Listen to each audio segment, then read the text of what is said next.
All right, so I'm gonna just kind of talk about, I've kind of changed my mind on the note productivity system and stuff like that. I know this is something that is like a meme out there, but I just want to put my 2 cents in on why I have stopped using Obsidian or all these productivity systems. A few years ago, switched completely to a Apple fanboy system. There's a meme out there that goes around where it's like somebody uses Apple Notes as their first note-taking app and then tries all these productivity apps, and it goes up this iceberg ramp of like Notion, Obsidian, literally everything under the Evernote, all these things under the sun. And then the meme is, once you actually get really good at using these, you realize actually Apple Notes was the way I should go the whole time.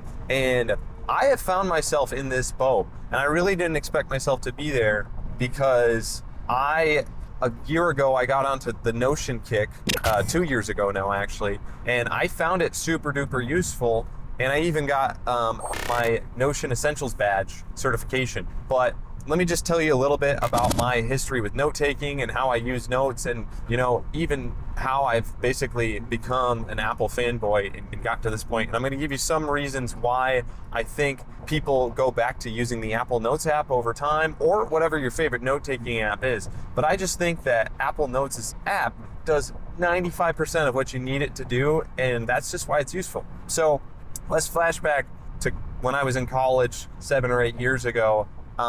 I actually used to have an Android phone. My first phone was an iPhone 4, and then after that phone, I decided to switch to Android, and this was when Android was kind of in, I want to say, their heyday, where they kind of were ahead of Apple in terms of features. They had Android Lollipop, I'm pretty certain was what came out at the time, and the phones were more affordable, and the phones could do more like custom app launchers, custom this, custom that, floating bubbles here and there. The notifications seemed to be better in a lot of ways. I was team Android for about 5 years or so, and all through college I used my Android phone. I would swear by Android, and basically I thought it was a computer in your pocket, and in a lot of ways it was.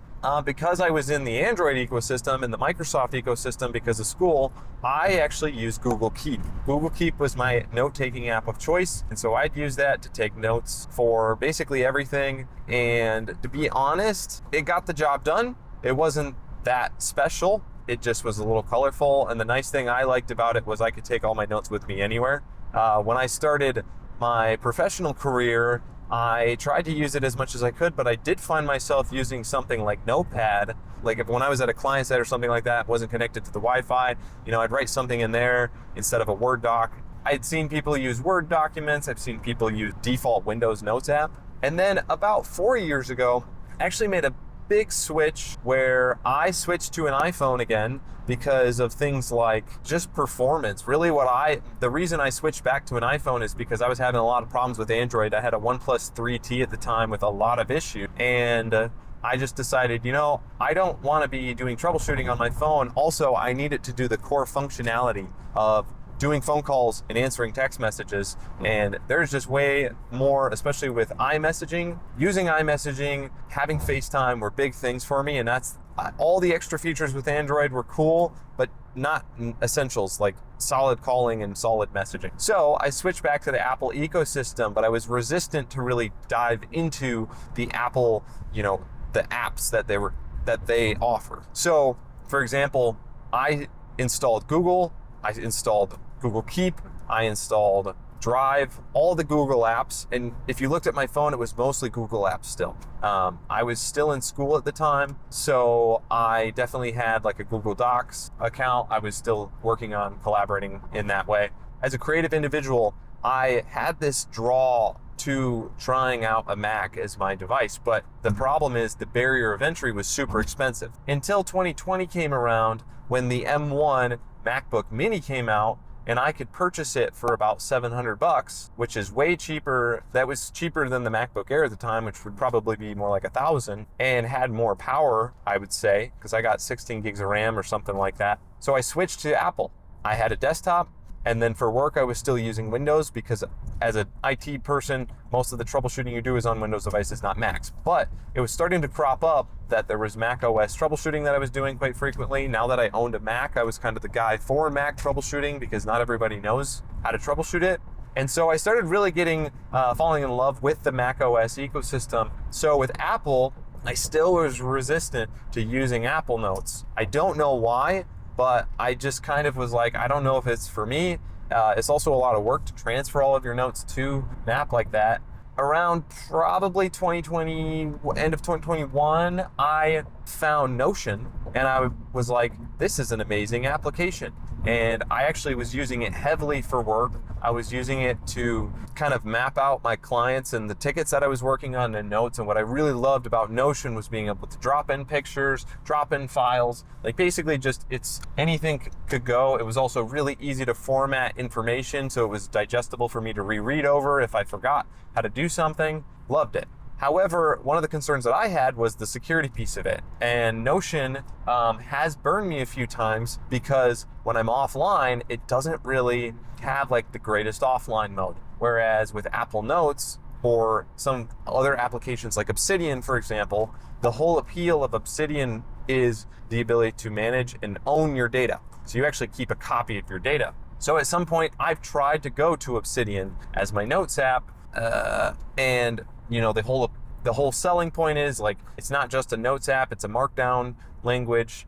You own the data, you can store it in the cloud, but also work on it offline, and you have control over your data. What I found myself doing was I actually was using a little bit of everything. I started using Apple Notes because my wife had an iPhone, and so we'd collaborate on notes together with a grocery list or something like that. We tried to use Notion. It didn't work super well because she wasn't a regular user of it.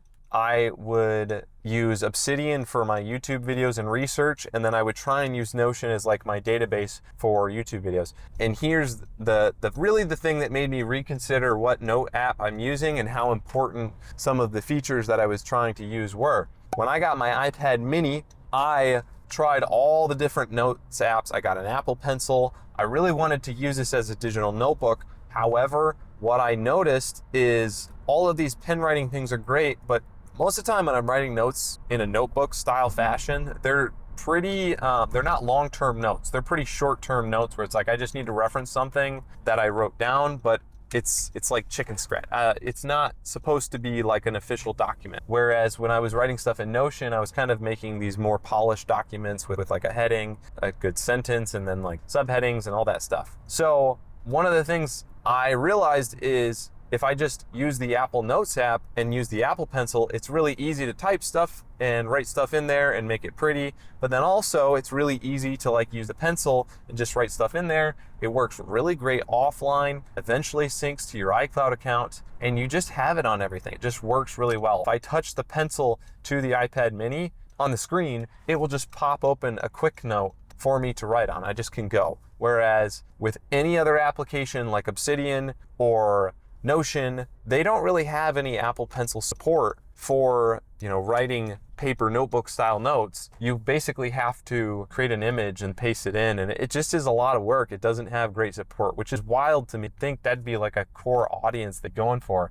Is it overkill to just have an Apple Pencil instead of just using a paper notebook? Maybe, but I use my iPad mini for a lot of different things and find it super useful. So I have found myself trying to go back to using Apple Notes for everything, for my YouTube video scripts, for everyday notes, for my work notes. I'm throwing a lot of stuff in there, and one of the things that I'm using, and I think Apple Notes has come a long ways, is the ability to click on, or you can link to other documents by just selecting some text and linking to another thing. So like, for example, this series of YouTube videos I'm working on right now, I just have like, these are the 3 YouTube videos I want to get done, and then like a link to each one. I also have like a master list of YouTube videos I want to make and link to each YouTube video script, which is a different note document. So you don't really need like to use Obsidian, because if you're just trying to keep it simple, Apple Notes is the way to go. It does support your Apple Pencil. There's a few things that I'd like to see Apple Notes get better going forward. It's not perfect. One is a better system for recognizing your handwriting and making that inline text when you are writing in the notebook, or when you're writing in a note.